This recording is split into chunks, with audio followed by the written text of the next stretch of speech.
Bien,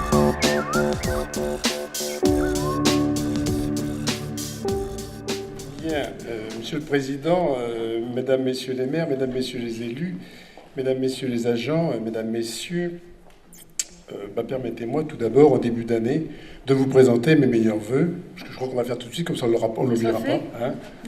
Catherine, vas-y toi aussi. Meilleurs vœux à tous. Voilà. Et nous vous souhaitons effectivement la santé, le bonheur partagé et la réussite. L'année qui vient de s'écouler était éprouvante, hein, vous le savez, je ne veux pas le redire, notre président Jean l'a dit. Notre pays a aussi connu le terrorisme, hein, encore à Strasbourg, et c'est encore fait 5 morts, une dizaine de blessés. C'est toujours l'occasion pour nous de remercier les forces de l'ordre, les pompiers et les soignants, et nous avons une pensée très émue, effectivement, pour toutes les victimes et leurs familles. Les gilets jaunes aussi, je ne redirai pas ce que Jean nous a dit, mais effectivement, moment social qui perdure et qu'il faut prendre au sérieux, puisque effectivement il y a un malaise profond. Et on le voit dans nos communes. D'ailleurs, les gens viennent maintenant signer les doléances dans nos communes. Voilà. Donc, pour notre département, les défis pour la Charente-Maritime ne manquent pas. Solidarité, action sociale, aménagement de nos communes, défense de la ruralité, déploiement du très haut débit, générateur d'activités nouvelles et d'emplois, maintien des services au public et des commerces de proximité, modernisation des centres de secours, soutien aux touristes, vecteurs d'activité sont nos priorités. En décembre dernier, nous avons voté le budget 2019 du département. Ce budget de plus de 943 millions est marqué par un accompagnement social très fort. Le budget consacré aux politiques d'aide sociale et de solidarité en faveur des plus fragiles, des plus munis, mais aussi des personnes âgées et des personnes en situation de handicap s'élève à plus de 393 millions d'euros. Oui, donc c'est une politique qui est le cœur de métier, je dirais, du département et qui va dans différents niveaux et dans différents domaines.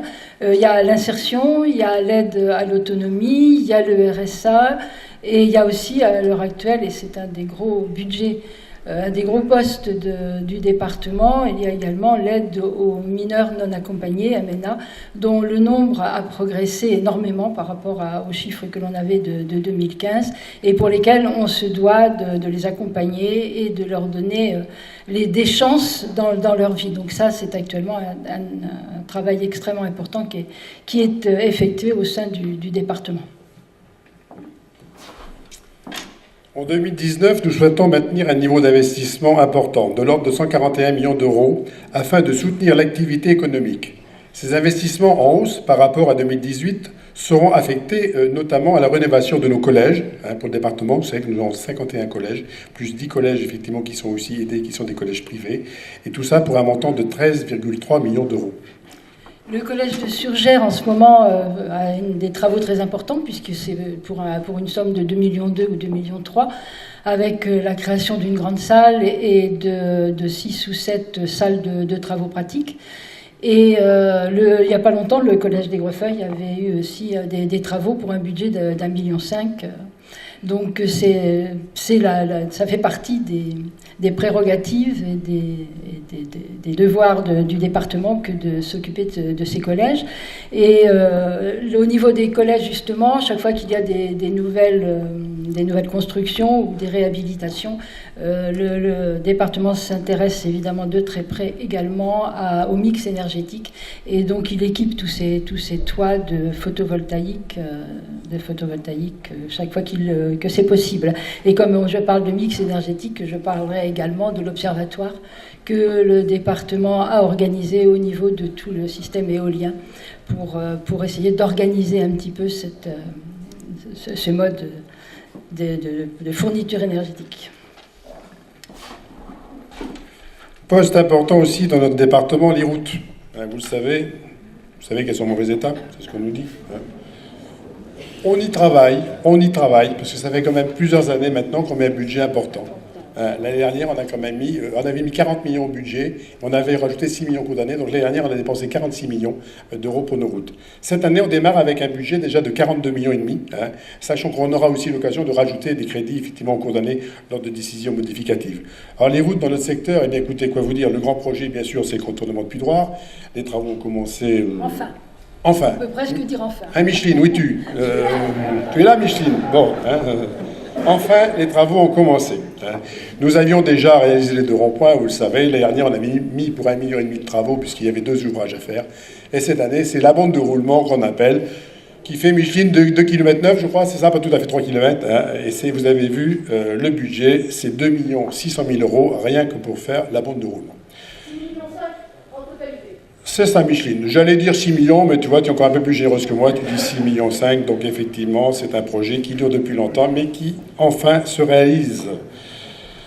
Les routes, vous avez vu qu'on a refait des routes. On a aussi refait la 939 entre Surgères et Croix-Chapeau. On avait refait avant le rond-point à la D5, qui avait été fait des travaux de nuit. Il y a une partie de la route entre Surgères et le Guéchard. Qu'est-ce que je dis? Non, Surgères, oui, le Guéchard. Non, pas le Guéchard, Surgères-Muron qui a été refaite. Et là, prochainement, on va enfin refaire la départementale. Je ne sais plus si c'est la 111, Surgères, Saint-Pierre-d'Amy. Hein? Puisque je croyais au début on croyait d'ailleurs avec Catherine, que lorsqu'on avait appris qu'il y avait des crédits qui étaient mis pour la 111, que ça allait être cette tranche-là. Manque de peau, c'était de l'autre côté, c'est parti entre Surgères et Muron. Bon, on a récupéré encore 1 million d'euros, parce qu'il faut encore 1 100 000 €. Excusez-moi, au département, on parle en millions d'euros. C'est l'unité de base. Il a fallu s'habituer, mais là, vous voyez, Surgères, Saint-Pierre-d'Amy, c'est encore 1 100 000 €.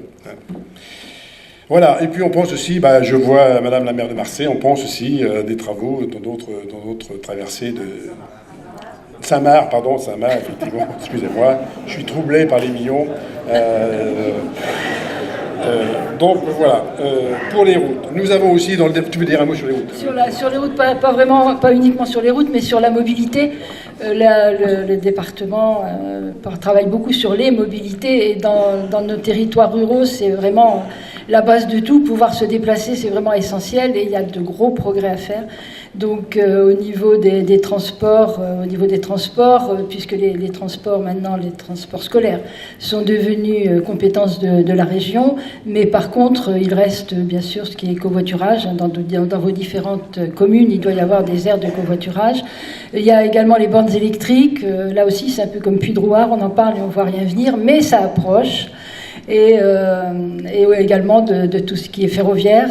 Le département intervient beaucoup au niveau du ferroviaire, et heureusement qu'il est là comme moteur. Avec le président qui est ancien ministre des Transports, c'est vrai que ça aide, et qu'il est vraiment moteur au niveau du ferroviaire. En plus, il est fils de cheminot, donc voilà. Et également au niveau aéroportuaire, puisqu'aujourd'hui c'est constitué un syndicat mixte aéroportuaire pour l'aéroport de La Rochelle et pour l'aéroport de Rochefort, où toutes les collectivités ont réussi à se mettre d'accord sur des participations. Donc il y a le département, il y a la région, il y a la CDA de La Rochelle, il y a la CCI, il y a la CDA, la Caro, et la CDC de l'île de Ré. Donc ils ont réussi à tous constituer ce syndicat mixte, et de pouvoir repartir tous ensemble. Voilà. Et on peut féliciter Catherine, qui est la présidente de ce syndicat mixte depuis quelques jours. Comment tu sais? Depuis ce matin. Poste important aussi au département, on n'est pas concernés nous, mais ce sont les digues. Vous savez, notre département très côtier, il y a beaucoup de digues à faire, il y a eu beaucoup de fêtes. Cette année, on met encore 9 millions d'euros. Et je crois qu'il y en a encore pour 2 années, avant de voir fait tout le tour de toutes les digues. Je vois le président de la CDC au Nice Atlantique. Lui, il est concerné par les digues, effectivement, puisqu'il y a à Charon. Il y a encore un petit peu à faire, je crois, à Charon aussi sur les digues. C'est ce que j'ai cru comprendre. Quoi vous dire d'autre? Effectivement, les centres de secours. Alors, on vous avait dit l'année dernière qu'on allait rénover nos 2 centres de secours. On n'a rien vu. Et on n'a rien vu venir. Donc, on est revenu à la charge, parce qu'il ne faut pas lâcher le morceau, je le sais. Donc, cette année, normalement, on a mis les crédits pour, effectivement, que les 2 centres de secours d'Aigrefeuille et de Surgères soient réaménagés. Je sais qu'il y a Aigrefeuille, on veut agrandir parce que c'est plutôt la partie, je dirais, humaine qui est trop petite. Et à Surgères, je me souviens plus. La féminisation du métier fait qu'il y a besoin de sanitaires séparés, etc. C'est comme Aigrefeuille, effectivement. Quand ces casernes avaient été conçues, on n'avait pas de femmes pompiers. Et maintenant, il y en a plus. Donc voilà un poste, effectivement. Aussi, nouveauté, Catherine l'a dit, ce sont les ports départementaux maintenant qui incombent aussi au département. Les ports, effectivement. Donc là aussi, c'est encore 3 millions d'euros qu'il a fallu rajouter. Donc les choses effectivement habituelles, vous le savez, nous poursuivons nos aides aux petites communes, hein, toutes les communes de moins de 5000 habitants. Désolé pour Surgères, mais voilà, on vous aide. Et heureusement qu'on est là, le département, pardonnez-moi de dire ça, parce que je crois qu'il n'y a plus que le département qui maintenant aide les communes qui font le travail. La région, c'est plus difficile. La DETR, de moins en moins, et voilà. Donc on poursuit notre aide pour les petites communes, pour les communes de moins de 5000 habitants.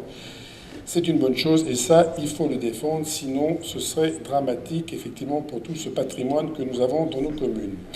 Donc voilà, je ne voudrais pas non plus être trop long, mais nous avons aussi l'accès à la culture, au sport, comme d'habitude. Catherine, culture, va nous en dire un mot.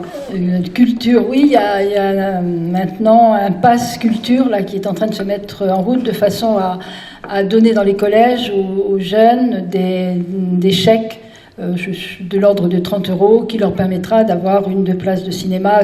Et ce qu'il faut vraiment, c'est arriver à les intéresser, à aiguiser leur curiosité sur tous ces médias, le cinéma, les spectacles vivants. Donc je crois que c'est une démarche qui est importante et intéressante. Également la lecture publique.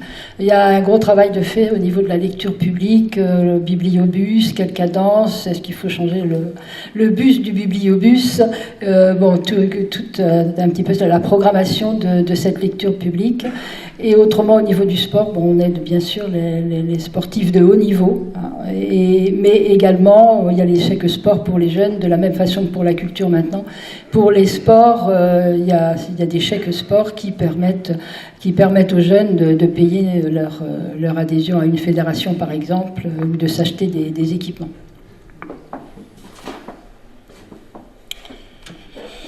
Bien, et puis effectivement, on vous en parle depuis longtemps, le très haut débit, bien sûr, hein, on vous parlait du très haut débit. Donc vous avez vu hier dans la presse que la première installation a été faite à Tonnay-Boutonne, c'était hier matin, effectivement. Donc là, les travaux perdurent, effectivement. Vous savez qu'en 2022, toutes les communes doivent être desservies, hein. On vous avait donné un calendrier il y a quelques années, il y a 2 ans, je crois d'ailleurs, mais il est respecté. Donc on vous avait donné les années. Si vous avez besoin d'informations, vous revenez vers nous, on vous redonnera les délais. Mais ça suit son cours. Et ce qui avait été bien, souvenez-vous, c'est qu'au début, on avait dit qu'il fallait que les CDC participent au financement du très haut débit. Et puis effectivement, le budget était moins... les crédits nécessaires ont été moins importants que prévu, ce qui fait que le département a pris la totalité des travaux à sa charge. Alors le très haut débit, c'est une avancée très importante dans notre territoire rural, encore une fois. Mais par contre, je tiens à vous mettre en garde sur le être numérique responsable, parce que c'est vrai que le numérique, que la fibre, quand elle va arriver chez chacun d'entre nous, c'est vrai que ça va être un service très important, mais qui va susciter l'envie de changer de matériel, l'envie de faire tout un tas de choses. Et il faut savoir que quand on achète un nouveau matériel, il y a eu de la pollution dès l'extraction, de la fabrication, et qu'il y en aura quand il faudra le détruire, etc. Donc là, je tiens vraiment à ce qu'on essaie d'être vigilant et à être numérique responsable. Le Surgères va s'engager dans cette démarche de numérique responsable, comme l'a déjà fait La Rochelle, je crois, et d'autres agglomérations, parce que c'est essentiel quand on parle pollution, on voit davantage des usines, de la fumée, du gaz carbonique, mais le numérique pollue énormément, le stockage des mails, etc. Donc faites attention à la consommation. Quand la fibre arrivera, ne vous lancez pas tous à changer de téléphone ou à changer d'ordinateur. Attention. Bien, voilà, je crois qu'effectivement, on a fait le tour, Catherine, des principaux axes de notre département. Donc, notre budget départemental, il est tourné vers l'avenir. Vous l'avez vu, il est marqué par un effort d'investissement important, parce que qui dit, effectivement, quand on met des crédits pour les investissements, Catherine l'a dit, derrière, il y a du travail pour les entreprises, pour les artisans, tout ça. Donc, c'est toujours, effectivement, l'idée première de notre département. Côté département, effectivement, notre ratio de solvabilité s'améliore, effectivement, nous désendettons. Et maintenant, vous savez, le ratio que vous connaissez dans vos communes, il est ramené à 3,45, à 3 années et demie, pour vous le situer. projet, ce qui est quand même un taux très favorable. Voilà, pour l'année qui vient, notre collectivité, notre département a décidé de ne pas augmenter le taux de la taxe foncière. C'est toujours une bonne nouvelle, et c'est la 6e année consécutive que ce taux reste le même. Voilà, je crois que nous avons fait le tour. Ce qu'on peut vous dire, eh bien, effectivement, c'est que nous sommes tous les deux attentifs à toutes vos démarches, à toutes vos remarques, et que nous sommes là pour vous soutenir. Oui, tout à fait. Et qu'encore, eh bien, écoutez, dans ce contexte-là, n'ayez pas peur de nous solliciter. Nous sommes là pour vous écouter, pour défendre vos projets. Et je crois qu'on peut encore vous souhaiter une très belle et heureuse année 2019.